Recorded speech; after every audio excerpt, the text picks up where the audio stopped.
I want to bring in former congressman from Virginia and current dean of the School of Business at Liberty University, Dave Brat. Dave, good to see you or talk to you. Hey, great to be on. You bet. Thanks. So this is the first C-PAC I've missed in 8 years. Had Seb Gorka on a little while ago, right before you. He said he's really enjoying the event. Vice President Pence spoke. President Trump is going to speak tomorrow. What do you expect to hear from the president?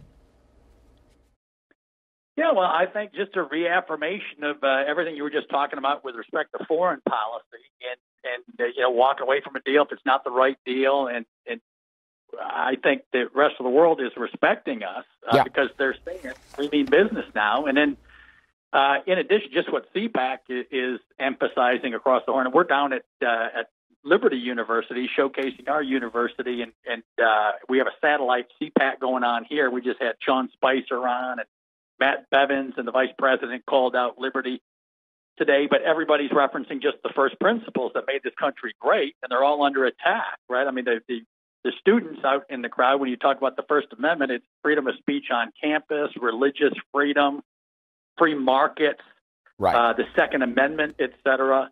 And so the first principles from God, the Judeo-Christian tradition, the rule of law, freedom, free markets, the First Amendment, the Constitution, are all under attack by the left. What are the issues those are the basic elements that made this country great? And it's just the irony of ironies, right? The big players, China.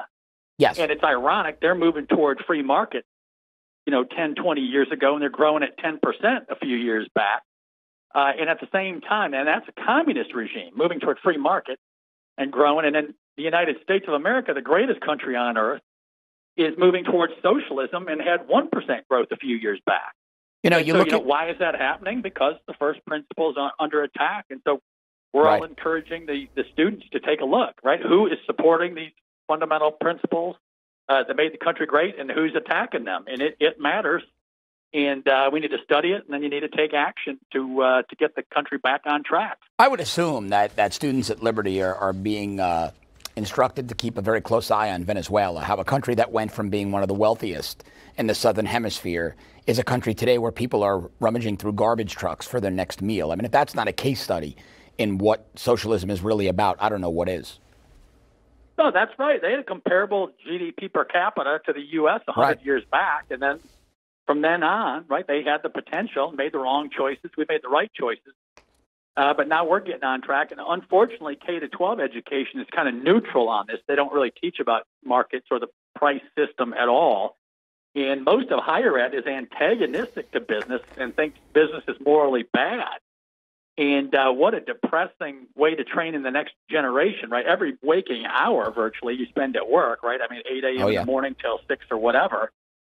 And that's your vocation, that's your career. And here at Liberty, we have a positive view of work and creativity and entrepreneurship and skilling our students up to go be successful in their calling and their vocation and their career. And we have a phenomenal career center that serves them on that. And so it's just quite I think a lot of people are going to be giving Liberty and institutions that pay attention to values and virtues another look, because the culture right now is just upside down. Oh, yeah. And, the left has been deconstructing those first principles for 40, 50 years now. The religion has always been under attack. And then the rule of law, how we respect our first responders and police and sheriffs. That's right. And the free market system. And so a lot of people are saying, hey, we got to get serious about this. Yeah, I couldn't agree more, especially on that last point, the disrespect for legitimate authority. Not authoritarianism, but the people that go out there and put their lives on the line for us. It's stunning. Right. Well, there's a story that's grossly underreported that came out of the president's trip to Hanoi, and I know as the dean of the business school at Liberty, you've kept an eye on it. And you would think it never happened, Dave, and that's Vietnam ordering about $20 billion, with a B, dollars in aircraft from Boeing after the president's visit. I mean, this is a major sale from an American company. And I also want to get your take on something else. Nikki Haley had to be intimately involved in this one, I think, because she's up for a board seat with Boeing. She helped get him to South Carolina. She was the UN ambassador. She speaks to the president often, but the president goes to Hanoi, and then Vietnam places nearly a $20 billion order with Boeing. That's a pretty big deal that we're not hearing about. Yeah, well, you never expect to hear, news coverage at all. I mean, they spent the whole day on the drama instead of the trip in the first place. And in addition to the deal itself, there's just the broader issue of showing North Korea what trade relations and free market relations look like. And I think that's what they were hinting at that. And showing the leader, hey, you could be the guy who sets your country on a path to prosperity and riches, and you'll be, beloved for real. You don't have to coerce love. You'll actually be loved because you helped your people. Yeah. And so I think you're right. That free market piece is a subtext underneath it, but it's huge, right? The friends we have after World War II, I always point out, are arch enemies, right? Japan and Germany. Right. And we set up the Marshall Plan. We set up the modern liberal order, Bretton Woods, and paid for it all. Right now, the rest of the world should pay in. But now we're friends. We set up working constitutions that value rights in Germany and somewhat Japan, and made friends with two arch enemies. And now they're productive trading partners, and we're all enriching each other. So hopefully North Korea gets that message.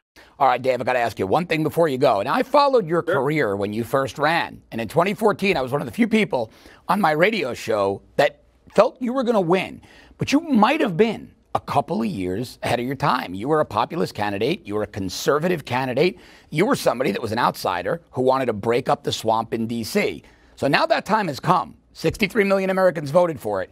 Is there going to be another run? Is Dave Brat running again for anything?